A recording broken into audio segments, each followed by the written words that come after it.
Suot ni Troy ang itim na sombrero na pasimpleng nakatakip sa kanyang muka. Nagmamasid sa dalawang tandang na nagsasabong sa gitna ng ruweda. Tila hindi na bumababa ng ruweda ang isang lalaking nakasuot ng kwintas na diamanteng itim, na nakaterno sa pulseras at singsing na diamanteng itim rin. Kakaiba ito. Unang tingin pa lamang ay humahatak na ng atensyon. Halata naman kasing tunay. Kakaiba ang kinang kapag tumatama sa sikat ng araw at buwan. Paano siya makakalimot sa mga alahas na ito kung ito mismo ang suot ng aswang na pumaslang sa kanyang ina at bunsong kapatid at ang kapatid niyang babae na 15 anyos na noon. 18 anyos siya nang mangyari ang trahedyang yon na hindi niya makakalimutan. Pinatat dalaga na kami ni Bina, nagpabuntis ka ulit, Nay. Anak, biyaya ito galing sa taas. Bakit hindi mo tanggapin? Kasi Nay, wala rito si tatay. Anong sasabihin ng mga tao? Tiyak na pag-iisipan ka ng masama. Mga tsismosa pa naman mga tao rito. Hayaan mo na, umuwi naman ang tatay mo noong nakaraang buwan, hindi ba? Kaya malamang mabubuntis talaga ako. Hindi magkakaroon ng tsismis. Sinisigurado ko yan sa iyo, anak. Iyon ang huling bangayan nila ng kanyang ina bago siya pumunta ng sabungan. Hindi niya akalaing iyon na ang huling pag-uusap nila. Huling pag-uusap na lang sana, bangayan at may tampuhan pa, kaya hindi niya mapatawad ang lalaking gumawa nito sa kanyang ina't mga kapatid. Sariwa pa rin sa kanyang alaala ang lahat ng mga pangyayari sa gabing iyon. Sumisigaw ng tulong at pagmamakaawa ang kanyang ina. Biglang nawala ang kanyang kalasingan dahil sa kakaibang boses na yon ng kanyang inay. Upang masiguro kung ano ang nangyari, ay sinilip niya mula sa malaking butas ng dingding ang pangyayari sa loob ng bahay. Maliwanag ang Petromax, kaya kitang-kita niya kung sino mang nilalang ang nasa loob. Ang buong akala niya ninanakawan sila. Ngunit malayong malayo dahil kitang-kita niyang mukha ng halimaw na aswang at ang kanyang kapatid na babae at inang naliligo na ng dugo. Nangihina ang kanyang ina habang wala ng buhay ang kanyang kapatid. Parehong wasak ang tiyan. Sarap na sarap lamang ang nilalang habang nilalamon ng sanggol na hawak nito sa kamay. Wala siyang magawa, tanging pagpatak ng kanyang mga luha dahil sa wala naman siyang kakayahan na labanan ng aswang na yon. Malinaw niyang nakikita ang hugis at tsulok na diamanteng itim sa leeg nito, maging ang singsing at pulseras. Nakukuha pa rin nito ang kanyang atensyon sa kabila ng lahat dahil sa kakinangan nito. Tuluyan nang nawala ang kanyang kalasingan. Hindi niya alam kung ano ang kanyang gagawin. Tanging pagsilip sa butas na tila ba nanonood ng palabas. Yun na lamang ang tanging niyang nagagawa. Nang tuluyan ng iwanan ng aswang ang kanyang ina't kapatid, ay saka lamang siya pumasok. Nakakasuka, nakakadiri ang amoy. Ngunit dahil sa ina't kapatid niya ang mga yon ay hindi niya alintana pa kung ano ang amoy. Hayop kang aswang kapag babayaran mo ang lahat ng ito. Sambit na lamang niya dahil sa pananariwa ng mga bangungot na karanasang yon sa kanyang buhay ay hindi niya napansin na naglalaglagan na ang mga luha sa kanyang mga mata. Agad niya yung pinunasan bago pa man makita ng iba. Matalim ang titig niya sa lalaking nasa loob ng ruweda. Maging ang mahaba at kulot nitong buhok, hindi siya magkakamali. Ang sabongerong kaharap niya ngayon, ito ang aswang na matagal niya nang hinahanap. Oras na ng paniningil niya, ngayong nahanap niya ito'y hindi niya ito tatantanan, maging ang bahay nito ay inalam niya. Naghanap siya ng mauupahang malapit na bahay dito. Mag-isa lamang rin ito sa bahay, ngunit wala naman siyang nakitang tandang na nakatali sa bakuran nito. Saan kaya kumukuha ng tandang ang aswang na ito para ilaban sa sabong? Tanong niya sa kanyang sarili. Yun ang isa sa kanyang dapat na alamin. Nakailang panalo ito bago nagpasyang umuwi. Dumistansya lamang siya ng kaunti rito upang hindi gaanong halata na mga kilos nito ang sinusundan niya. Pagkapasok nito ng bahay nito ay saka lamang din siya nagpasyang pumasok ng bahay na kanyang inuupahan. Nagpasya muna siyang mag-igib ng tubig sa balon. Bitbit niya ang 2 bakanteng galon patungo sa balon. Mag-aalas 3 na yun ang hapon at dahil iilan na lamang ang mga kabahayan ay tinandaan niya ang kanyang madaraanan. Unang araw pa lamang ng pagtira niya sa bahay Mabuting at minahanap agad siyang kubo na pinatirahan sa kanya ng mag-asawang may mabuting puso. Swerte pa't katapat ito ng lalaking aswang na hinahanap niya. Kung hindi siya nagkamali, ay alam na ng mag-asawang pagkatao ng aswang kaya dumistansya ang mga ito sa lalaki at naghanap ng bahay na matao. Hindi na mahirap ang pagmamatsyag na gagawin niya at ang pinakapunto niya ay ang paghihiganti. Gusto niyang malaman kung may pamilya ito dahil kung mayroon man ay uunahin niya ang pamilya nito para mas masakit ang gagawin niya. Hindi na niya namalayang sa paglalakad niya ay napalayo na siya at may kawerduhan na ang lugar. Bakit may mga lumang mansyon? Saka may mga lalaking bitbit ng sulo. Bakit parang 1960s pang paraan ng pamumuhay na mayroon ng mga tao rito? Nagsimula na rin siyang kilabutan. Ang mga taong nakasalamuha niya tila wala namang pakialam sa kanya. Isang lalaki ang kanyang nakasalubong, suot ang sombrerong hugis na tsulok na gawa sa kawayan. Kuya, saan po ang balon? Nawawala po yata ako. Hindi ko na alam kung nasaan ako ngayon. Bago lang din po kasi ako sa lugar na ito eh. Ika'y lampas na sa iyong paroroonan. Bumalik ka na at hanapin ang inyong kinabibilangan. Hindi ka dapat narito. Bilisan mo bago pa man tuluyang dumilim. Delikado rito. Po, pwede mo po bang ituro sa akin ang daan? Baka maligaw ulit ako. Dito, sige na. Umalis ka na bago maggabi. Delikado ang lugar na ito sa pagsapit ng gabi. Agad siyang tumalim at pinuntahan ang tinuturo nito. Napaikot-ikot pa siya tila ba nawawala sa isang lugar. Teka, naingkanto yata ako. Mabaliktad nga ang damit. Totoo palang ganito, kusang naliligaw ng mga elemento. Hayop na yan. Mukhang mapapahamak pa ako dahil sa elementong ito ah. Agad niyang binaligtad ang suot na damit at pagkatapos ay diretsyong naglakad. Saka lamang tila biglang nagbago ang kanyang kinaroroonan. Sa wakas ay natunto na rin niya ang balon. Pagkatapos sumalo kay agad na naglakad pa uwi. Isang matandang lalaki ang kanyang nakasalubong. Maaari bang makainom ng iyong tubig, Dodong? Uhaw na ako eh. Kahapon pa ako walang kain at inom. Bigyan mo naman ako kahit kaunti. Hala ka, Lolo. Baka mapano ka niyan. Halika, sumama ka sa akin. Ito, uminom ka. Hindi, ayos lang ako. Painom lang ako ng tubig kahit kaunti. Agad niyang iniabot dito ang isang galon ng tubig upang makainom ito. Ang mabuti pa, Lolo'y pagkatapos mong uminom ng tubig ay sumama ka muna sa akin sa bahay. May mga tinapay pa ako doon. Napakabuti mo namang bata. Salamat sa pagpapainom mo ng tubig ha. Ito nga pala, regalo ko sa iyo. Mutya ng gabi, perlas ng gabi. Makakatulong ito sa iyo. Lolo, ibibigay mo talaga sa akin ang bagay na ito? Sigurado ka po ba? Akin na ito? Oo, kaya sige niya, makakatulong ito sa anumang bagay. Maililigtas ka nito sa mga kapahamakan. Bigay din niya sa akin at nakita kong mas kailangan mo ito. Salamat po, Lolo. Biyaya itong matatawag. Salamat po. Hindi na siya nagdalawang isip na tanggapin ang bagay na yon. Nagpasalamat siya sa matanda. Niyaya niya pa ito sa kanyang kubo na muna tumuloy para makapaghapunan. Ngunit ayaw na nito dahil nagmamadali ng makauwi. Hindi na niya ito napigil pa ng talikuran siya nito at diretsyong lumayo. Uuwi na lamang di siya para makapagluto.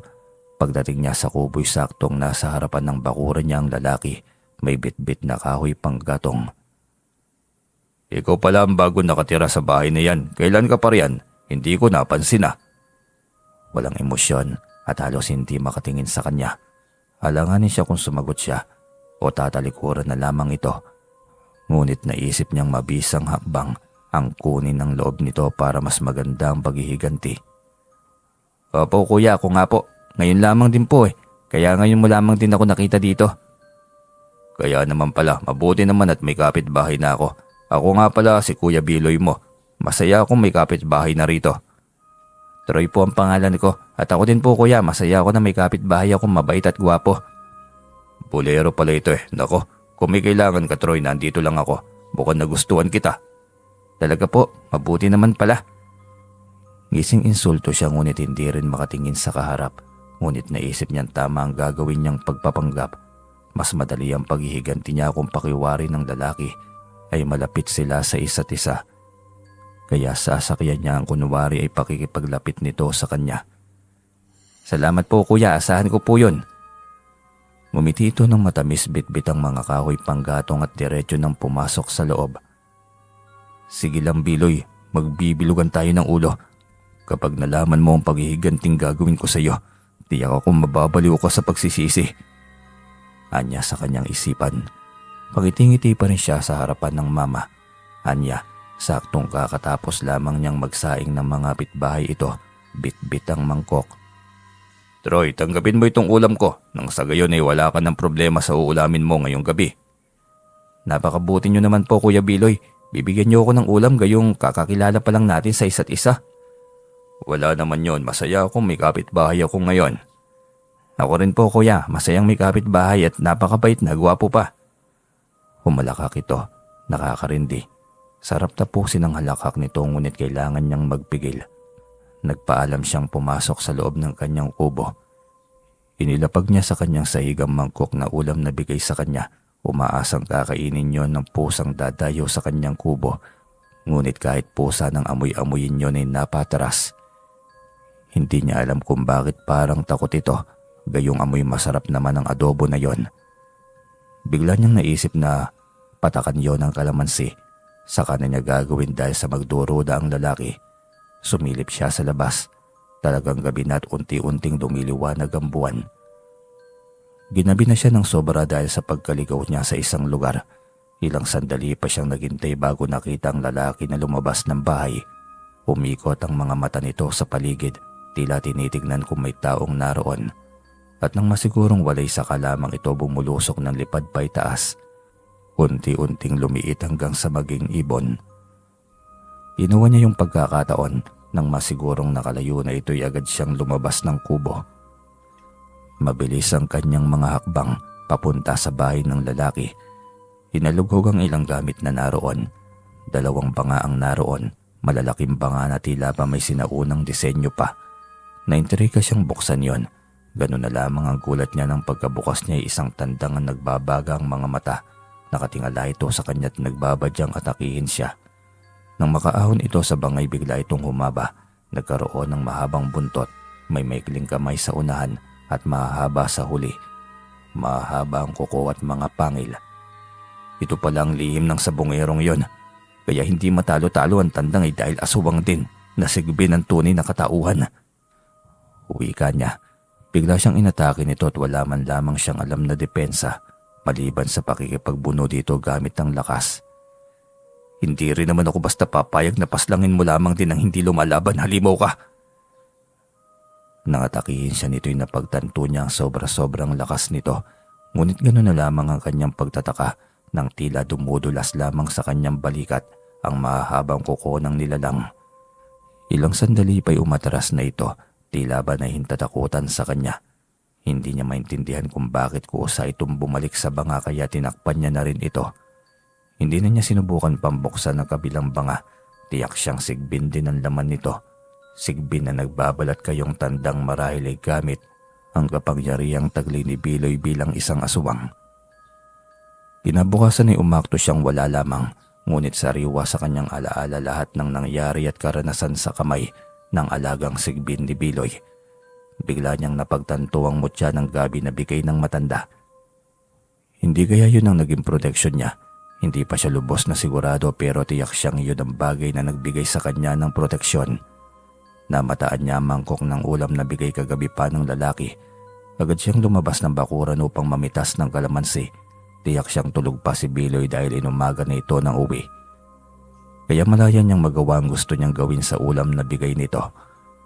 Mabilis niyang hiniwa ang kalamansi at ipinatak yun sa ulam. Ganun na lamang ang pandidiri niya nang maging kulay dugo at lumabas ang tenga ng tao sa karning yon. May mga laman pang naroon ngunit ang balat ay halatang sa tao rin dahil sa mga balahibo nito. Agad niya yung nilibing sa lupa. Nawalan siya ng ganang kumain sa araw na yon. Hindi mawala sa utak niya ang pandidiri kaya tiniis na niya ang gutom. 2:00 ng hapon nang mamataan niya si Biloy na bitbit ang isang tandang. Hindi siya magkakamali ng hinala. Alam niyang ito ang sigbin. Kailangan niyang gumawa ng paraan para makasama sa sabungan. Walang gatol siyang nagtanong dito nang malapitan niya ito. Isasabong niyo po yung tandang niyo, kuya? Oo, Troy. Nakasunod ka pala sa akin. Oo, at isasabong ko talaga to, kinagigiliwan ko ito eh. Pwede kaya akong sumama? Oo naman, pwede yan, bakit hindi? Halika, sa kabilang baryo tayo dadayo para magsabong. Talaga po, sige po. Ikaw ba Troy, wala ka bang trabaho? Natigilan siya sa naging tanong nito ngunit mabilis din siyang nakatugon. Galing akong bayan kuya, construction po ang aking naging trabaho. Bago lang po ako sa baryong ito. Hinahanap ko kasi yung nobya ko. Sabi niya dito siya nakatira, mukhang hindi naman. Pagsisinungaling niya, kahit ang totoo'y malayong malayo sa kanyang pakay ang imbento niyang kwento. Nako, naloko ka ng isang babae. Kaya wala na akong interes sa buhay pag-ibig ngayon. Talaga namang mga manloloko ng mga babaeng yan. Nadali na rin ako ng babae dati. Sabi niya hiwalay siya sa asawa. Noong magbuntis ng anak namin, alaman ko may 2 anak. Binata't dalaga na. Tapos yung asawa pala nagtatrabaho sa lungsod. Nanliit ang mga mata niya habang pinapakinggan ang kwento ng lalaki. Pakiwari niya yung ina niya ang tinutukoy nito. Kung ina nga niyang tinutukoy nito'y bakit nito pinaslang ang kanyang ina, pati ba naman ang anak nito'y naatim nitong paslangin. Manluloko talaga ang mga babae, ano? Sinabi mo pa, kaya mainam na mag-isa sa buhay. Nakakalungkot nga lang. Hindi naman, sanay naman ako. Saka may mga alaga din naman ako. Sila na lamang ang mga kasama ko sa buhay. Sila lang din naman ang mga nakasanayan kong makasalamuha. Masaya ako kapag nasa paligid ako ng aking mga alaga. Ganun po, ano pong mga alaga nyo kuya? Marami po ba? Alaga? Ito yung tandang. Oo, marami to, sobrang dami. Alanganin nitong tugon sa kanya. Lihim lamang siyang nakangiti. Wala itong kaidi-idiya na lahat ng alaga nito'y nakita na niya ang totoong anyo. Pagdating nila sa sabungan ay naiwan siyang nakatayo sa gilid dahil umikot ito at naghanap ng makakalaban. Isang pamilyar na matanda ang biglang nagsalita sa kanyang tabi. Nagulat pa siya nang magsalita ito. Lolo, ikaw yung nagbigay sa akin ng mutya, hindi ba? Maraming salamat po lolo, pinoprotektahan ako ng mutya mula sa kami ng aswang eh. Sabi ko sa'yo, di ba matutulungan ka ng mutya? Pero hindi pa kita nakikilala lolo, pwede ba kitang makilala? Ako nga pala si Troy. Hindi mo na ako kailangan makilala, ang mahalaga ay magawa mo ang dapat na mission ko. Mission? Ano po yun? Ang lalaking kasama mo kanina, hanapin mo lagi ang makakatapat ng alaga niya. Gamitin mo ang mutya ng gabi. Ilagay mo sa bibig mo ang mutya at palihim mong duraan ang bibig ng tandang na makakalaban niyang tandang ng lalaking aswang na yan. Si Kuya Biloy po lolo, kilala niyo po ang taong yun. Inaabangan niyo po ba siya? Mukhang nakasubaybay din kayo sa kanya. Kilalang kilala ko ang lalaking halimaw na yan. Kaya gawin mo ang utos ko sa iyo. Inikot niya ang kanyang mga mata upang hanapin si Biloy. Nang mahagip ito ng kanyang mga mata, ay binalikan niyang tignan ng matanda. Subalit wala na ito. Sinubukan niya itong hanapin ngunit hindi na niya talaga makita. Nasaan na yun? Bigla na lang nawala. Tanong pa niya sa kanyang sarili. Doon niya napagtanto na hindi ordinaryong matanda lamang ang nakasalamuhan niya. Sinunod niya ang utos nito. Hinanap niya ang magiging kalaban ng tandang ni Biloy. Kailangan niyang magawa ang bagay na nais ipagawa ng matanda sa kanya. Sa bagay ay pabor din yon sa kanya dahil naman ang pakay talaga niya para sundan ito ay makahanap ng paraan para makapaghiganti. Ito na ang tamang pagkakataon. Makapag-uumpisa na siya sa larong nais niyang mangyari. Agad niyang nahanap ang tandang. Pasimple niyang tinanong ang may-ari ng tandang. Kuya, yan bang tandang na yan ang ilalaban niyo sa tandang ni Kuya Biloy? Sino bang Biloy? Hindi ko naman kilala yon. Siya po yung matangkad na lalaki. Ayan siya nakasombrerong itim. Siya ba? Oo, sa tingin mo, may laban ba itong alaga ko? Alanganin nga ako kaso'y mapilit naman siya eh. Pahawak ng tandang mo kuya. Yung kay Kuya Biloy kasi nahawakan ko na yun eh. Tansya ko na ang bigat ng ganyang alaga. Kaya tignan ko rin ang alaga mo. Kung patas lang ba o dehado ka ba. Tignan natin. Talaga ba? Sige nga, tansyahin mo ito. Baka marunong ka rin kumilatis ng talo at panalong tandang. Wala kasi akong kakayahan sa ganyan. Saka bago lamang din ako dito sa sabong. Pasimple niyang kinakapa-kapa nang lumingon ng lalaki sa kung saan ay mabilis niyang dinuraan ang bibig ng tandang. Kanina pa nasa bibig niya ang mutya ng gabi kaya alam niya ang bisa nito. Bumalik ang atensyon ng lalaki sa tandang nito kaya umakto siyang parang walang ibang ginawa. O ano, tingin mo ba'y may laban itong tandang ko? Nako, sobra po. Tiyak na panalo itong tandang nyo. Yang kay Kuya Biloy, nako, wala yan, talo yan. Pero kuya, pakinggan nyo ako. Kapag naging bihag nyo ang tandang na yan, wag nyong katayin. Ilibing nyo kasama ng asin. Bakit naman? Sayang yun ah, malaking karne naman yun. Basta po para sa kaligtasan nyo po, magtiwala kayo sa akin. Nako, depende yan. Ang sarap pa naman ng tinulang tandang. Sana po pakinggan nyo ako. Diyan na po kayo. Iniwan niya ito bago pa siya makita ni Biloy. Tiyak na magdododa ito kapag nahuli siya nitong kinausap ang kalaban. Aliw na aliw naman itong kausap ang kapwa sa bungero kaya tiyak siyang hindi nito napansin ang kanyang ginawa. Ilang sandali pa'y tinawag na ito para pumasok sa ruweda. Sabik na sabik itong bitbit ang alaga nitong tandang na alam niyang nagbabalat kayo lamang. Isa talaga itong sigbin. At hindi rin niya alam kung bakit at kung anong pakulo mayroon si Mang Biloy at naisip nitong gamitan ng itim na mahika ang alaga nitong tandang. Nang parehong mailapag ang tandang sa ruweda ay hiyawan ng mga sabongero at Kristo. Salitan ng sigawan, minsan sabay ang sigaw ng mga sabongero. Maging siya'y napapasigaw na rin. Ang gandang laban, parehong mababagsik at mabangis lumaban ng parehong tandang. Si Biloy ay tila ba na estatwa at nagtataka sa kalaban nitong tandang. Hinayaan na lamang niya ito, maging siya'y nakita at nasaksiyan ng galing ng tandang na may bisa ng mutya ng gabi. Dalawang salpok na ng tandang ni Mang Biloy na tumama sa dibdib nito, ngunit dumudulas lamang ang tari na siya namang pinagtaka ng gusto ng kalaban. Makalipas ang ilan pang sandali ay tuluyan ng bumaon sa dibdib ng tandang ni Mang Biloy ang tari ng kalaban nito. Ngunit tila hindi naman iniinda yon ng tandang. Lumaban ka! Lakasan mo ang pagpalo! Kailan ka pa naging duwag? Sigaw ni Mang Biloy sa tandang nito. Ngunit nakailang salpok na ito at subok na ibaon ang tari nito sa kalabang tandang ay dumudulas lamang at parang wala pa ring sugat ito. Ano ba yan, Bordik? Kailan ka pa naging pulpul na tandang? Wala akong alagang pulpul, umayos ka! Ngunit muli lang itong natamaan sa dibdib. Napapangiti siya tuwing nakikita si Mang Biloy na napapangiwi tuwing natatamaan ng tandang. Hanggang sa magkaroon na ito ng limang tama. Nagtaka na ang mga tao dahil tila hindi ito mamatay-matay. Ano bang uri ng tandang yan? Bakit parang hindi naman naapektuhan ng sugat? Grabe ah, parang immortal. Immortal nga yata yung tandang na yan eh. Parang hindi na mamatay eh. Narinig yun ni Biloy ngunit tahimik lamang ito. Maging siya'y napahanga sa tibay ng buhay ng sigbin. Ang alam niya'y may lason talaga ang tari. Kung tao nga'y mabilis mamatay kapag natamaan ng talim nito. Ngunit ang sigbin na nagkukunwaring tandang ay matibay pa rin ang hininga. Sumubok pa rin itong makaganti, ngunit ganon pa rin. Dumudulas pa rin ang tari nito. Duda tuloy ni Mang Biloy, may mali sa pagkabit ng tari. Nakapitong saksak ang alaga nito sa dibdib bago tuluyang nanghina at dumapa sa ruweda. Sumenyas ng sentensyador, wala na, talo na talaga ang alaga ni Mang Biloy. Lihim na napangiti si Troy. Lihim din niyang kinuwang kanyang panalo sa lugrohan. Pagkatapos ay sa labas na naghintay. Kung uuwi na ba ito, alam niyang hindi na ito sasabong pa dahil talo na ang alaga nito. Ngunit matagal siyang naghintay bago siya nito hinawakan sa balikat.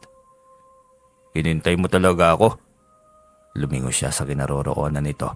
Nagpantay ang kanilang tingin. Magkasintangkad lamang sila nito halos.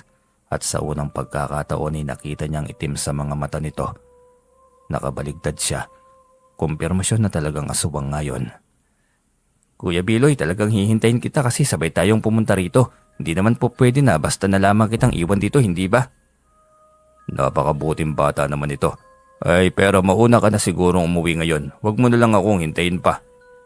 Ha? Bakit naman po kuya? Mag-isa akong uuwi ngayon. Nakakalungkot naman.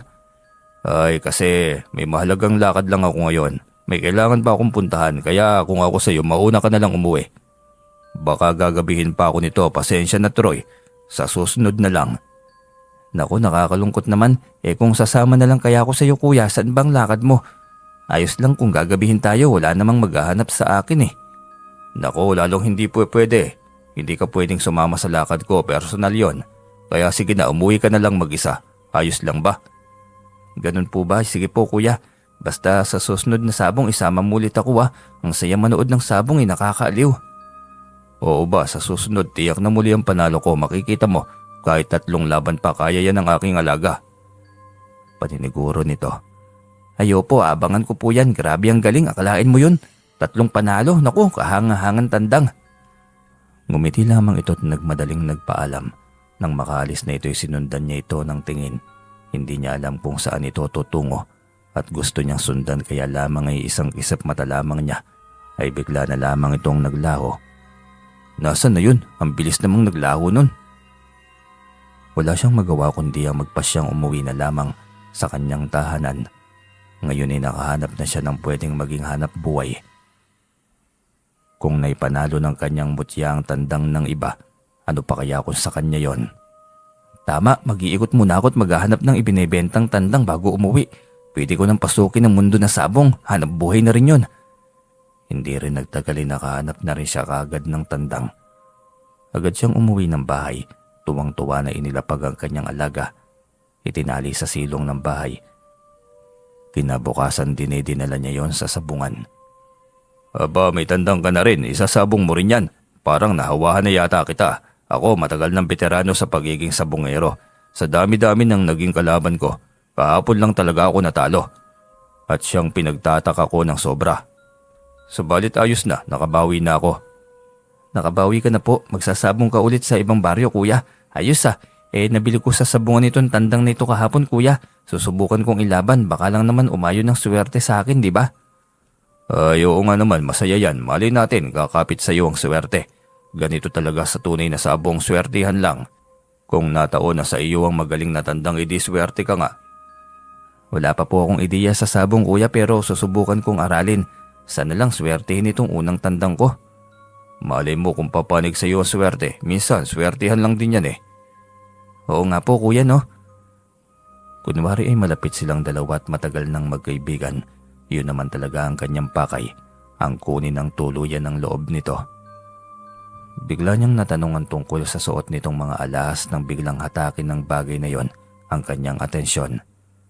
Milyones malamang yung alahas mo no kuya, ang ganda sa kinang, nakakasilaw. Nakakahatak ng atensyon eh. Ay oo, nag-iisa lang ito, sa lolo ko pa ito. Isang terno ng 3 alahas, magandang klase pero makapangyarihan. Naku po, sabi na nga ba eh. Pero ano pong makapangyarihan? Literal na makapangyarihan po yan. Oo, literal na makapangyarihan. Alam mo, sa totoo lang, angkan talaga kami ng mayaman. Sa aming lugar kami lamang ang may malaking mansyon at malawak na asyenda. Kaso'y bigla kaming pinaginitan ng mga taong bayan. Sinunog ang aming mansyon at hekta-hektaryang tubuhan kaya heto ako ngayon nag-iisa. Noong sinunog ang aming tahanan, kanya-kanya na kami ng destinasyon. Nagpunta ako sa isang baryo hindi kalayuan dito. Tapos may nakilala akong babae. Lihim kaming nagkikita gaya ng naging kwento ko sa iyo nung una. Niloko ako kaya pinaslang ko pati ang anak namin. Nadamay pati ang inosente dahil sa galit ko sa babaeng yon. Muli na namang sumagi sa isip niya ang sinapit ng kanyang ina at kapatid na babae. Ang mga ito bang tinutukoy nito? Tahimik lamang siyang nakikinig sa kwento. Nahalata nito ang kanyang pananahimik kaya tinanong siya nito. Bakit ang tahimik mo na? Ayaw mo na ba sa kwento ko? Ha? Kasi po, ang lungkot ng karanasan nyo. Naawa po ko sa inyo, sobrang lungkot at sakit ng karanasan po ninyo. Matagal ko na talagang hindi natanggap ang bagay na yon. Sobrang sakit. Ang buong akala ko'y nahanap ko ng babaeng magbibigay sa akin ng buong pamilya. Tinanggap ko siya kahit na may naging una siyang karelasyon. Yung pala'y kalokohan lamang ang lahat sa amin. Ngayon ba tanggap mo na ang ginawa mong pagpaslang sa mag-ina mo kuya? Oo naman, wala akong pinagsisiyan. Ang babaeng salawahan dapat lamang na mawala sa mundong ito. Hindi siya nakatugon. Panayan lunok niya ng laway. Masakit sa kanyang puso at hindi niya alam kung bakit siya apektado. Nandito na tayo sa sabungan, pwede kang maghintay dito. Kung sino ang pipili sa iyo para labanan ka. Ayaw kong maglaban ng mga tandang natin. Kawawa naman ang tandang mo pag nagkataon. Nako, hindi rin ako lalaban sa tandang mo kuya. Alam kong masyadong dehado itong tandang ko sa tandang mo eh. Oo, tama ka. Ihanap mo na lang ng katapat yan. Agad siyang pumwesto malapit sa mga nagkukumpulang mga sabungero. Naghintay na lamang siya kung sino ang lalapit at kakasa sa kanyang alagang tandang. Handa na ito sa laban anumang oras. Gayunpaman ay kailangan pa rin niyang tingnan kung sino ang lalapitan ni Mang Biloy upang ipakalaban ang alaga nito. Namata niya itong lumapit sa matanda. Kinausap nito ang matanda at nakita niyang sumenyas ito. Sang-ayon na ilalaban ang tandang nito sa tandang ni Mang Biloy. Tinandaan niya ang mukha ng matanda. Kailangan niya itong lapitan bago pa magsimula ang laban. Uubusin niya ang alagang sigbi ni Mang Biloy. Yun ang umpisa ng kanyang paghihiganti at titiyakin niyang lugmok na si Mang Biloy bago niya tuluyang ihatid sa impyernong dapat nakalagyan nito. Isang lalaki ang lumapit sa kanya. Gusto nitong maglaban ng kanilang tandang. Sige po, bakit hindi? Ayos na, basta hindi ka naman siguro asubang, hindi ba? Naku po, anong uri ba ng tanong yan? Naniniguro lang tayo ngayon, mahirap makalaban ng isang asubang. Naalala mo ba kahapon ang lalaking may tandang na panalo at halos 7 saksak pa ng tari bago sumuko ang kalaban? Agad niyang naalala ang alaga ni Mang Biloy. Walang iba, ito lamang yung tandang na halos hindi mamatay-matay. Naalala mo, hindi ba? Opo, bakit po? Inubos ng aswang ang kanyang buong pamilya, walang natira. Kahit ang pinakabunsong anak na batang 1 taong gulang natagpuan sa hagdan, wasak ang tiyan, wala nang lamang loob. Talagang walang pusong aswang ito. Kung magkwento parang siya pa ang biktima, hayop na yun. Hindi niya na napigil ang sarili. Nagtaka naman ang kaharap na sabongero kung bakit gano'n na lamang ang kanyang reaksyon. Siyempre, sino bang makakaatim sa ganyan? Sa bagay, o siya basta, tandang natin ang maglalaban mamaya. Opo kuya. Matapos makipag-usap ay agad siyang sumalimpopot. Nilapitan niya ang lalaking kanina'y kausap ni Mang Biloy. Umubo siya sa gilid ng matanda upang makuha ang atensyon nito. Ay tatay, may kalaban ka na ba? Yung tandang mo? Opo lolo, itong tandang mo po ba'y may kalaban na rin? Ay oo, ewan ko ba kung nasaan na yon. Umikot ang mata nito sa paligid. Siya naman ay pasimpleng nilingon ang kinaroroonan ni Mang Biloy. Abala pa rin itong nakikipag-usap sa kung sino. Kailangan niyang magmadali. Kailangan niyang makuha ang pagkakataong yon. Hindi niya alam kung paano niya gagawin ang bagay na kailangan para mapunta sa tandang ng matanda. Ang bisa ng mutya ng gabi na bigay sa kanya ng isang matanda. Nako, bigla pa ako naihi, Totoy. Pwede bang pahawak ng alaga kong tandang? Nako, oo naman po lolo, ako pong bahala. Yun ang pagkakataon. Magagawa na niya ang paraan para mapanalo ito. Pagbalik ng matanday agad na itong kinuha ang alaga nitong tandang. Salamat Totoy hindi ko kasi kasama ang aking apo kaya walang tagabitbit ng aking tandang. Ayos lang naman po lolo, ito po ang tandang nyo. Ang alam ko'y magaling itong lumaban kaya tiyak na panalo po ito. Talaga, sabi mo yan Opo, hanapin niyo ako at sabihin manluloko kung hindi mananalo ang tandang nyo. Tubang-tuwang matanda ng iwanan niya. Nagpasalamat pa ito sa kanya. Gusto man niya itong makausap ay hindi pwede. Kailangan niyang makalayo bago pa sila mapansin ni Mang Biloy na magkausap. Gayunpaman ay ikinabahala niya ang buhay ng matanda sakaling matalo nga nito ang alaga ni Mang Biloy. Ayon na rin sa narinig niyang kwento sa pagkamatay ng sabongerong kalaban ni Mang Biloy kahapon. Kailangan niyang maghanap ng paraan upang maprotektahan ang matanda pagkatapos ng sabong na ito. Unang nilaban ng tandang ni Mang Biloy at ng matanda. Malawak ang ngiti ni Mang Biloy habang papasok sa ruweda. Kampante na mananalo ang alaga nitong tandang. Paglapag pa lamang ng mga alaga ay lumabas agad ang kapusok ng mga ito. Hindi magpapatalo ang alaga ng matanda. Tuwang-tuwa ito sa alaga nito nang makita ang bagsik ng pagiging mabangis sa kalaban. Ayos, ganyan nga alaga ko, ipapanalo mo naman ako. Kaarawan ko bukas Dinig niyang sigaw ng matanda. Lihim siyang napangiti. Tamang-tama ang kanyang pagtulong sa matanda. Makapagdadaos ito ng kaarawan. Muli na namang nalambukot ang mukha ni Mang Biloy. Parang gusto nitong bawiin ang alaga nito. At huwag nang ituloy ang laban. Nakapamiwang ito at hindi na mapalagay. Tahimik na nakamasid sa alaga. Maingay ang matanda sa harapan nito. Samantalang ito'y nananahimik lamang. Halatang pikon na pikon sa naging laban. Makalipas ang ilang sandali ay napasigaw na ang matanda. Natamaan ng tari ng tandang nito ang kalaban. Natutop ni Mang Biloy ang bibig nito, dismayado. Hindi pa man ay parang gusto na nitong magwala. Ilang salpok pa ng tandang ng matanda. Sunod-sunod na ang pagbaon ng tari sa kalaban. Tila ba gigil na gigil ang tandang ng matanda nang mapaslang ang kalaban. Ilang sandali pa nga, tuluyan na itong bumulagta. Tuluyan nang natalo ang tandang ni Mang Biloy. Sa pangalawang pagkakataon ay muli itong nabigo at sa pagkakataong ito'y tila ayaw na nitong pumayag sa pagkatalo nito. Teka lang, para nyo akong pinagkakaisahan na. Dinadaya nyo ba ang laban? Reklamo ni Mang Biloy. Natigilan ng lahat ng marinig yon. Maging ang sentensyador ay napakunot ang noo. May nakita ka bang pandaraya sa laban ng iyong alaga, Mang Biloy? Mukhang ayos naman ang naging laban ng dalawang tandang ah. Hindi, sinadya niyong talunin ang aking tandang. Grabing lason ang nilagay niyo sa tari ng tandang ng matandang yan. Porke matanda, hindi kayo patas ha. Maghunos dili ka, Mang Biloy. Nakita ng lahat ang laban. Nariyan ang tatlong mananari, nakamasid. Nariyan sa kanilang iba pang mga tari, pwede mo namang i-check yan kung may daya nga ba. Pero sa pagkakataong ito, ang iyong tandang ay talo, mapupunta sa kamay ni Lolo Canor. Wala itong magawa sa hatol ng sentensyador. Umuwi itong talunan. Masama ang titig sa matanda bago tuluyang lumisan. Hindi man lamang siya nito nagawang tignan. Marahil ay nahihiya ito. Pinagyabang pa naman ito kahapon pa lang na talagang mahusay ang huling alaga nito.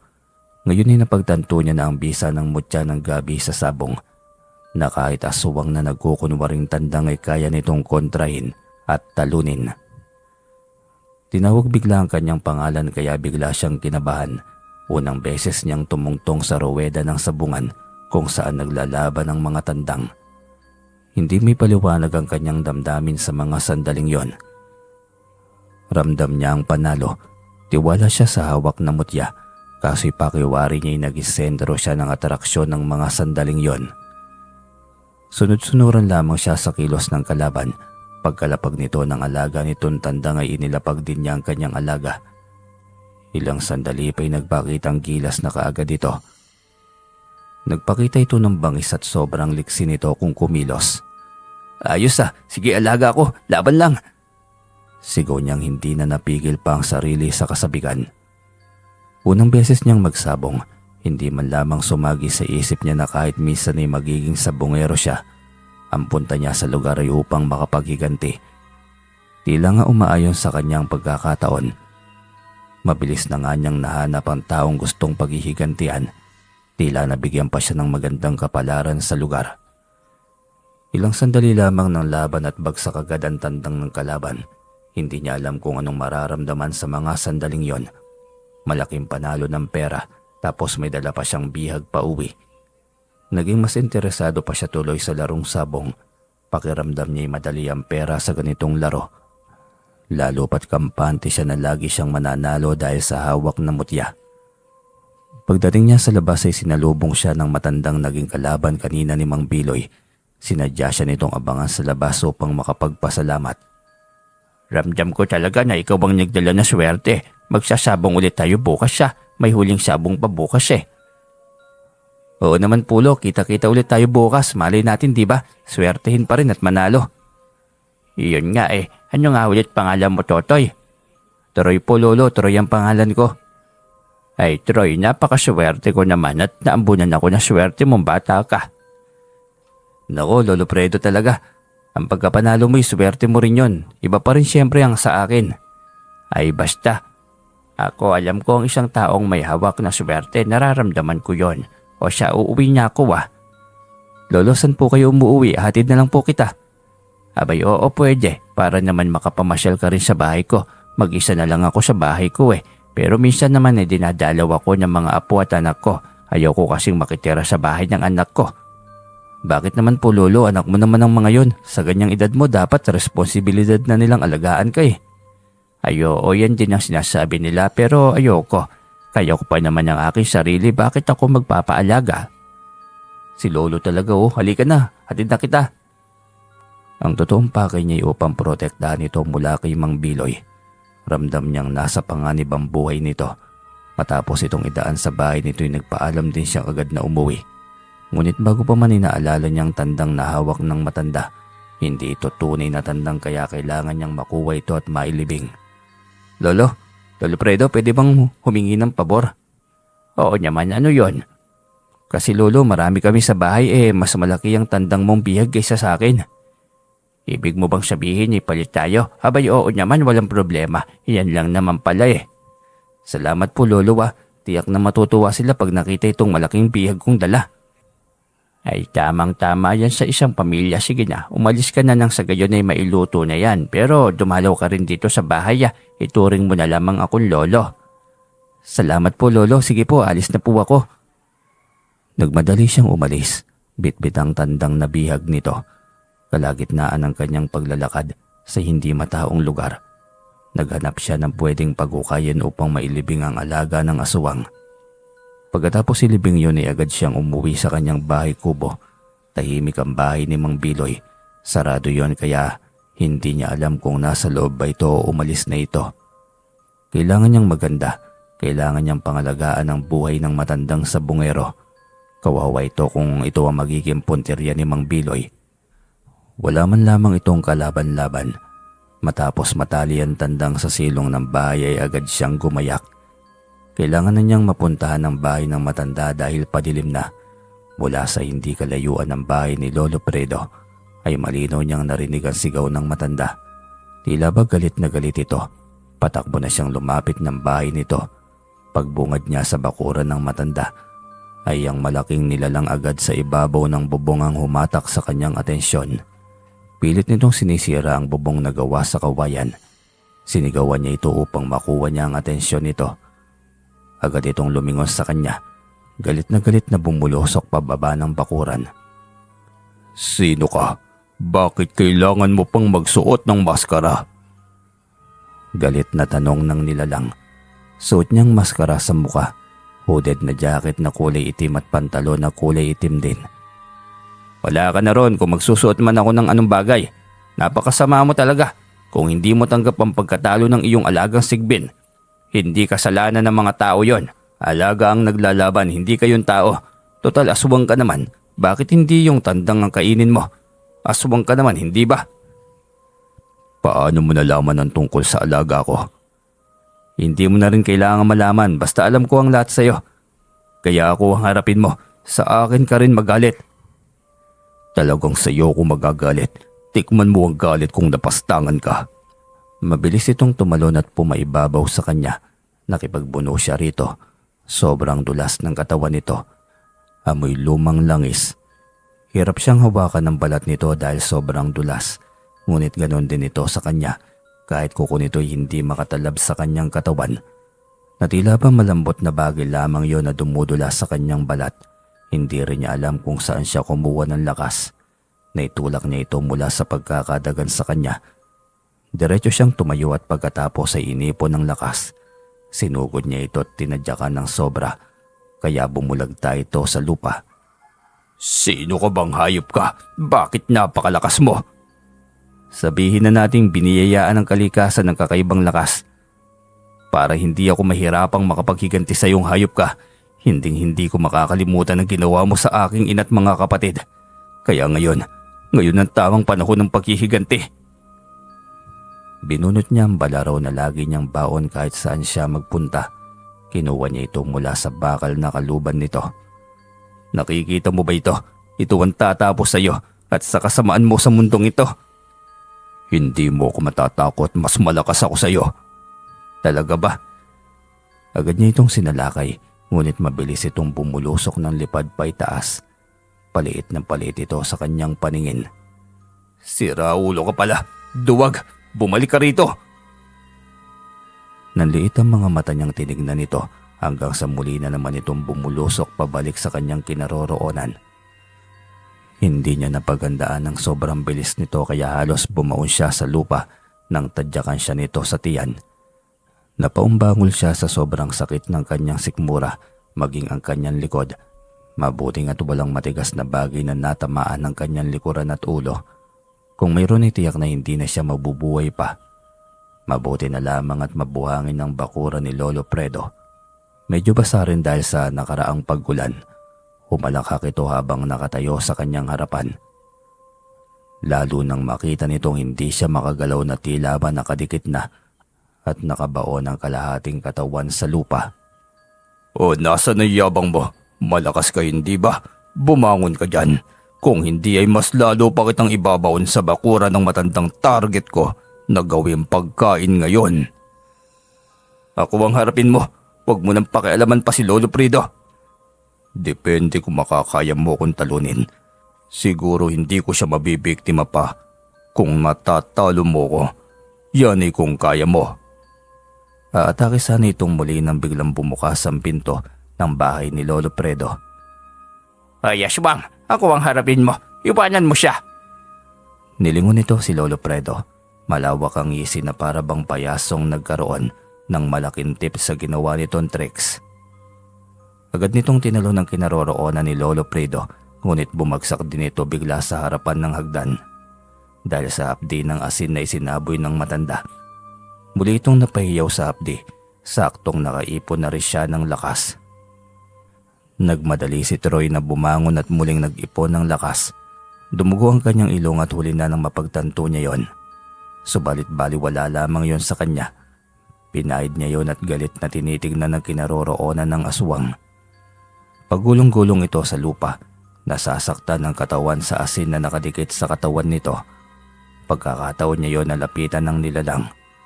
Maging si Lolo Fredo ay bumaba rin ng hagdan bitbit ang itak. "Katapusan mo na ngayon, alagad ng dilim." "Ganun lang ba ako kadaling matalo? Pwes nagkakamali kayo kahit pagsabayin ko pa kayong dalawa." Agad itong bumangon, tumayong nakalutang sa ere, nakaharap sa kanilang dalawa. "Lolo, pumasok ka na sa loob ng bahay mo. Akong bahala sa nilalang na ito."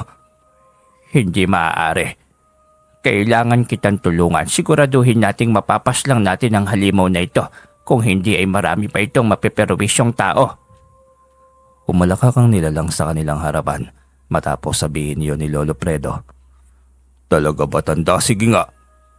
Sumirko-sirko ito sa ere hanggang sa tuluyang mawala sa kanilang paningin.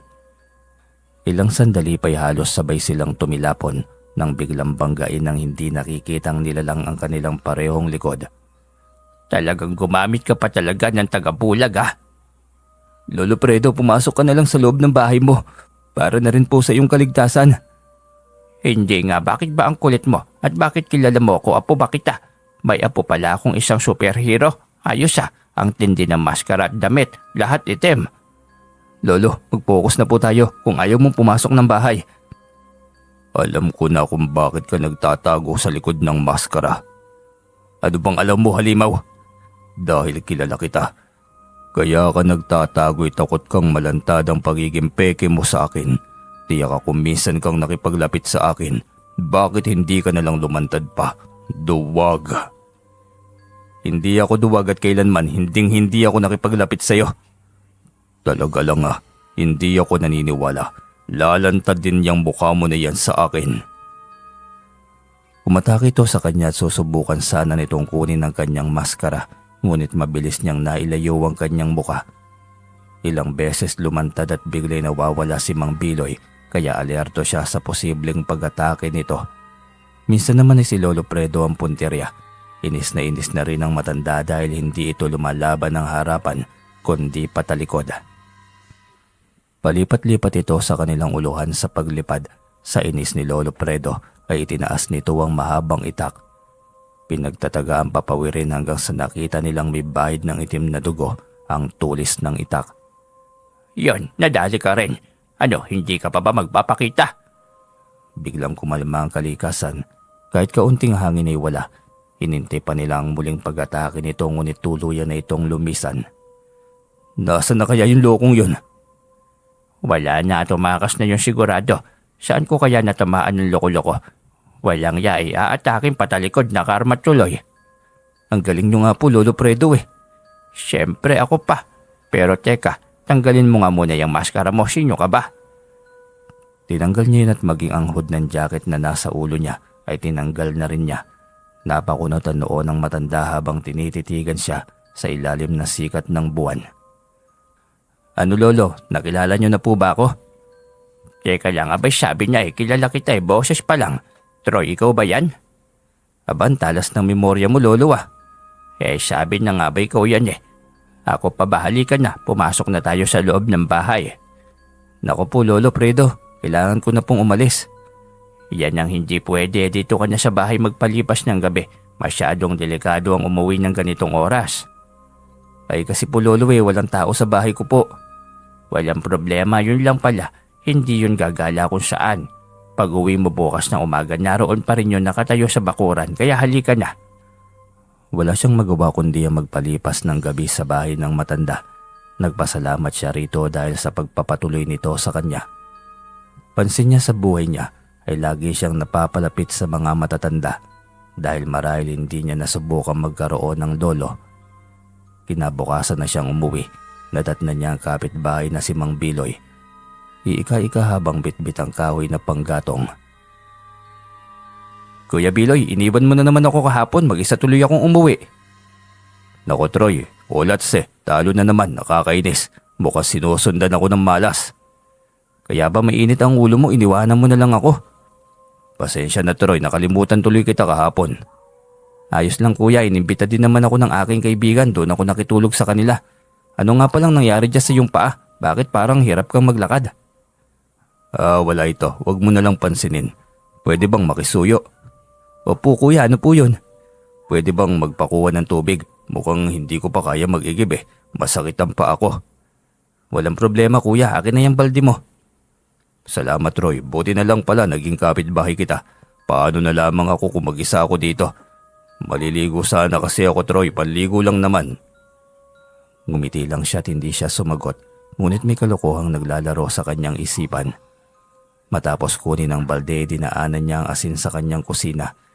Ihahalo niya yon sa tubig panligo ni Mang Biloy. Kapag yun pumasok sa sugat nito, tiyak na mapapaumbangol na naman ito sa sakit. Patungong balon ay muli na naman niyang nakasalubong ang matanda na nagbigay sa kanya ng mutya. Lolo, nandito ka na naman. Anong ginagawa mo po dito? Kung may binabalak kang masama sa lalaking yon, wag muna ngayon. Nasa alanganing sitwasyon pa. Hindi mo alam kung gaano karami ang alaga niya si Ben. Wala na lo, dalawa lang naman ngunit natalo na sila lahat sa sabong, hindi ba? Anong natalo sa sabong? Hindi mo alam kung gaano karami ang alaga niya. Mapapahamak ka. Buti nga hindi niya dinala noong sumugod siya sa bahay ng matanda at nandun ka. Kung hindi ay tiyak na dalawa kayo ng matanda ang mapapahamak. Alam niyong ikwentro namin sa bahay ni Lolo Fredo? Oo, dahil nandun ako. Kung nasaan kay lagi ako naroon. Panahon na siguro para malaman mo kung anong uri ako na nilalang. Ano ka po bang uri ng nilalang, Lolo? Isa kong kaluluwa.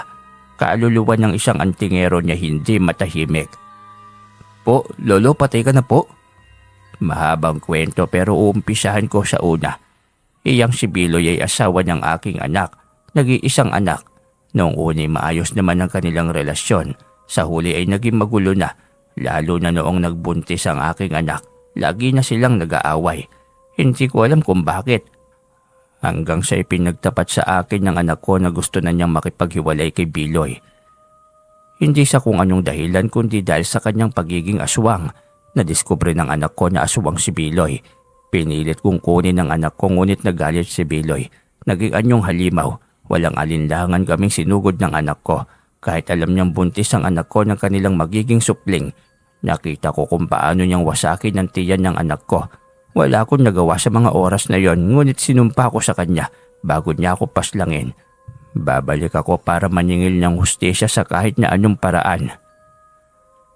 Sa mahabang kwento na yon ng matandang kaluluwa ay tahimik siyang nakikinig. Kahalintulad ang sakit sa ginawa nito sa kanyang ina at mga kapatid. Ngayon ay may kakampi na siya sa gagawing paghihiganti. Pero Lolo, di ba may mutya ka ng gabi? Bakit hindi mo ito nagamit noon? Ngayon ko lang din nakamtan yan, bigay yan ng diwata sa akin. At dahil wala akong kakayahang gamitin, naghanap ako ng pwedeng humawak. Habang nakasubaybay ako kay Biloy, nakita ko nakasubaybay ka rin sa kanya kaya alam kong may atraso siya sa iyo at naghahangad ka na rin ng paghihiganti. Tama po kayo lolo, at halos pareho lang din ang kwento mo sa kwento ko. Kaya salamat sa mutya ng gabi nito. Siguro pwede ko na siyang lusubin, lalo na ngayong may sugat siya. Hindi Troy, alanganin ang gagawin mo. Maghintay ka. Sabihin ko naman sa iyo kapag malaki ang pagkakataon natin. Sinasabi ko sa iyo, hindi lang 2 alaga niya sigbin. Marami. 2 lang po ang nakita ko lolo, yung nasa banga. May isang sagradong kuweba siya kung nasaan nakatago ang napakaraming sigbing alaga niya. Yung butas ng yungib ay isang tao lang ang kasya. Tanging si Biloy lamang din na nakakaalam sa yungib na yon. Samahan mo po ako lolo, kailangan nating paslangin lahat ng alaga niyang yon. Paano mo gagawin yon? Sunugin silang lahat sa loob ng yungib na yon. Hindi mo magagawa yan. Sa lawak ng yungib, hindi natin alam kung may ibang lagusan pa ba yon. Palpak yan kapag nagkataon. Kung ganun, paano sila mapapaslang? Magtanong-tanong ka sa mga matatanda, lalo na sa mga albularyo. Tiyak ako matutulungan kanila o siya bumalik ka na, baka magduda sa iyo si Biloy na yon. Oo nga pala, sige po lolo, alis na po ako. Matapos may bigay kay Mang Biloy ang balde ng tubig ay agad din siyang umalis. Babalik siya sa bahay ni Lolo Fredo. Baka sakaling may kaalaman ito tungkol sa mga asubang at mga sigbin. Pagdating sa bahay ng matanday, nagtataka ito sa kanyang pagdating. Troy, pinalikan mo ba dito maskara mo at jacket? Lolo Fredo, hindi po. May kailangan lang po ako sa inyo, mahalaga po. Ano yan, sabihin mo na lang. Lolo, paano ba gapiin ang isang asubang kung marami siyang alagang mga sigbin? Akala ko ba kung anong problema mo? Yang mga alagang sigbin niya kung nakakulong naman kahit gaano man yan kadami ay hindi yan problema. Kapag namatay ang asubang na amo nila, hindi sila nadalo sa loob ng 70 araw. Kusa silang mamamatay. Lalo na kung hindi nailipat ang pangangalaga. Yun lang po yun, Lolo Fredo. Yun lang, ang mahalagay mapaslang mo ang isang asubang. Hindi na problema pa ang mga alaga niyan. Kahit 100 sigbin pa yan. Ang kambal kong si Freddy ay isang albularyo. Alam niya lahat ng kahinaan ng mga asubang at ng mga alaga nito. Bakit ba? May kalaban ka bang asubang? Yung kagabi lolo, ang asubang na nilabanan natin siya yun. Kaya kanya pinuntirya dahil sa natalo mo tandang na alaga niyang sigbin. Nagkinamitan niya ng itim na mahika. At tiyak akong hindi ka titigilan ng asubang na yun hanggat hindi siya nakakapaghiganti sa'yo. Kainaman, paano natalo ng tandang ko ang isang sigbin? Naalala mo ba nung pinahawakan mo sa akin ang alaga mong tandang lolo? Nilipat ko sa kanya ang bisa ng mutya ng gabi. Kaya kahit anong atake ng kalaban, dumudulas lang ang tari ng kalaban sa katawan ng yon tandang. Ang galing, may mutya ka pala ng gabi. Totoo ang bisa niyan. Opo lolo, at ilang beses ko nang napatunayan. Pero yung aswang may sugat yon, natamaan ko yun ng itak. Opo lo, iikay ka siya ngayon eh. Di magandang pagkakataon. Halika, puntaan natin ang bahay ng kambal kong albularyo. Anong gagawin natin dun lolo? Gaya na sabi mo, hindi niya ako titigilan di ba? Kaya bago pa man yan lahat ay kailangan ko niyang tapusin ang halimaw na yon sa tulong ng aking kakambal na albularyo. Magandang ideya yan Lolo Fredo. Huwag na nating hintayin na lalakas pa siyang muli dahil tiyak na mahihirapan tayo. Oo Troy, wawakasan na natin ang kalokohan ng veteranong sabungero na yon. Ang tindi ng lihim niya, akalain mo, sigbin gagawing tandang. Kaya naman pala hindi matalo-talo yun noon. Agad nilang pinuntahan ang kambal ni Lolo Fredo. Tamang-tama dahil wala itong pasyente sa araw na yon dahil araw ng Huwebes. Martes at Biyernes lamang ang araw ng panggagamot nito at pag ibang araw ay naghahabi ito ng sombrerong gawa sa pandan, dinadala sa palengke para ibenta. Tubang-tuwa ito nang makita ang kambal na si Lolo Fredo. Nalilito siya sa mga ito dahil halos pareho lamang ang boses at itsura. Nakakatuwa po kayong dalawa Lolo Fredo at Lolo Freddy. Ngayon lang ako nakakita ng kambal na matanda na. Sekreto sa mahabang buhay ay dapat disiplina sa pagkain. Sariwang gulay at prutas dapat para humaba ang buhay. Sumangayon dito ang kambal nito. Matapos ang kanilang biruan ay biglang naging normal ang tanong ni Lolo Freddy. Diretso din naman itong sinagot ni Lolo Fredo. Kinuwento kung bakit nagkaroon ng kalaban na aswang. Loko-lokong aswang yan, humanda siya sa akin. Sobrang pag-iingat natin sa kalusugan natin tapos totodasin lamang ng isang aswang. Abay hindi pwede. Mamayang gabi agad, susugod tayo sa bahay niyan lintik na aswang na yon. Malawak ang ngiti niya nang marinig yon Sa wakas ay makapag-iiganti na rin siya at may pag-iiganti na niya ang matandang kaluluwa na hindi matahimik, maging ang anak nito at apo na biktima rin ng aswang. Nang gabing yun ay sinugod nila ang bahay ng aswang. Nagtaka pa ito nang makita siya at dalawang matanda sa bakuran nito. Mula sa bintana pasingal sila nitong tinanong kung ano ang kailangan nila. Galit din itong tinanong kung bakit siya kasama ng mga matanda. "Bawal na po ba akong sumama sa kanila, Kuya Biloy?" "Huwag kang pilosopo, Troy. Kakampi ka ba ng mga yan?" "Kampi saan, kuya? May labanan bang nagaganap?" "Bumaba ka niyang bahay mo, huwag kang duwag." "Hindi ako natatakot sa inyo." Tumalon ito mula sa bintana at pagkalapat ng mga paa nito sa lupa ay bigla na lamang itong naging malaking aso.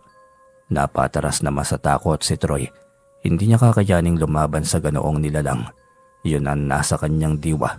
Sa takot niya rito'y nawala sa kanyang utak ang tangan niyang mutya na bigay sa kanya ng matanda. Ilang sandali pa'y nagbabadya na itong sumalakay sa kanila, ngunit usal lamang ng orasyon ni Lolo Freddy tumalsik na ito sa dingding ng bahay nito. Napaumbagong ito sa sakit. Doon na pagtanto niyang mabisa ang orasyon laban sa mga aswang. Inulit yun ang inulit ni Lolo Freddy hanggang sa tuluyan na itong manghina. "Ano na, Kuya Biloy, kaya pa ba?" "Traidor ka, Troy. Pagbabayaran mo lahat ng ito." "Ikaw itong pinagbabayad ko ngayon, Kuya Biloy. Naalala mo ang biyanan mong lalaki? Asawa mo at mismong anak mo'y pinaslang mong halimaw ka. Idagdag na rin natin ang aking ina at aking kapatid na babae at ang ipinagbubuntis ng aking ina na sabi mo ay anak mo pero nagawa mo pa rin paslangin. Ikaw ba yun? Hayop ka, niloko mo ko." "Ako pa talaga nanloko. Batugan ka, Kuya Biloy. Alam kong hindi lang sila ang biktima mo. Marami pa, kaya kailangan mo nang mawala sa mundong ito." Hindi niyo ako mahuhuli. Hindi niyo ako mapapaslang." "Saan ka pupunta? Ikakandado na lang kita sa lugar na ito. Kaya hindi ka niya makakatakas pa." Uwi ka ni Lolo Freddy. "Pakialamero ka, matanda ka, uunahin talaga kita." "Pati mga sabungero biktima rin ang kasamaan mong hayop ka. Kaya tinitiyak kung hindi ka na magtatagal pa sa mundong ito." Muling umusal ng orasyon si Lolo Freddy. Naguhumiyaw ito sa sobrang init. May bitbit si Lolo Freddy na isang lubid. Inusalan niyo ng orasyon at pagkatapos ay ginapos doon si Mang Biloy. "Anong gagawin mo, hayop ka? Bitiwan mo ko. Kalagan mo ko dahil kung hindi mapapaslang talaga kita." "Huwag ka niyang magmatapang pa, Biloy, dahil bukas pagsikat ni Haring Araw, lalamunin ka na ng liwanag. Magiging usok hanggang sa maging abo. Ang kagaya mo'y walang puwang sa mundong ito." Pagkawi ka nito yung muling umusal pa ng orasyon ng matanda. Hindi na nakapagsalita pa si Mang Biloy. Diretso itong nakaiga sa lupa sa anyong malaking aso. Agad itong tinalian sa buong katawan at ikinapos sa haligi ng mismong bahay nito. "Umuwi na tayo, Fredo. Wala na ito. Bukas din ay lubid na lang ang maiiwan dito. Ang katawan ng lalaking ito'y magiging abo na." Lolo Freddy, salamat po sa inyo. Malaki ang utang na loob ko sa inyo dahil sa ginawa niyong ito." "Walang anuman yon, Troy. Kailangan ko rin gawin ito para sa kaligtasan ng kambal kong si Fredo. Ayos na. Bukas din ay magiging kwento na lang yung Biloy na yan." Uwi ka pa ni Lolo Freddy. Halos hindi siya natulog at nakaabang lang siya sa bintana dahil iniisip niyang baka magising ito at makatakas. Ngunit nakatulog siya kakaabang. Nagising na lamang siya sa ingay ng mga tao kinabukasan. Pagsilip niya sa bintana ay sumisikat na si Haring Araw. Umuusok ang katawan ni Mang Biloy na noon ay anyong tao na. Unti-unting naging itim na usok hanggang sa tuluyan ng maging abo. Tuluyan nang natapos ang kanyang misyon sa baryong yon. Ang mahanap ang hustisya sa kanyang ina at mga kapatid. Bumungod sa kanyang harapan ang matandang nagbigay sa kanya ng mutya ng gabi. Malawak ang mga ngiti nito. Nagpasalamat at tuluyan ng namaalam. "Salamat, Troy. Magiging tahimik na ako nito." "Masaya akong nakatulong kahit papaano, Lolo." Kumaway ito kaya dali-dali niyang inawat. Ngunit tuluyan na itong naglaho. "Ang mutya ng gabi." Anyang ngunit wala na ito. Naglaho na ng tuluyan. Marahil ay iiwanan na nito sa kanya ng tuluyan ng mutya. Gusto man niyang ituloy ang magandang kita sa pagsasabong sa baryong yon ay hindi rin pwede. Kailangan siya ng kanyang amang nasa lungsod. Sakitin at matanda na ito kaya kailangan ito ng kasama sa bahay. Kahit matanda na ang kanyang ama ay patuloy pa rin ito sa trabahong pagiging security guard. Hindi man naging masaya at kumpleto ang kanyang pamilya, sinubukan niya sa buhay at landas na tatahakin niya balang araw. Kasama ang babaeng mapupusuan niya. Sisikapin niyang magkakaroon ng masaya at mabiyayang pamilya. Ang kasamaan, gaano man ito ilihim, pagdating ng araw ay kusa yung maibubunyag. Kaya maiging gumawa ng kabutihan, hindi perpekto ang lahat, maaaring magkamali, ngunit huwag hayaang lamunin ng masamang sistema dahil lahat ay may karapatang magbago. At ang walang pagbabago sa gawaing masama, tiyak na may masamang kahantungan pagdating ng araw. Hanggang dito na lamang po ang kwento mga ka-DM. Maraming salamat po sa inyo.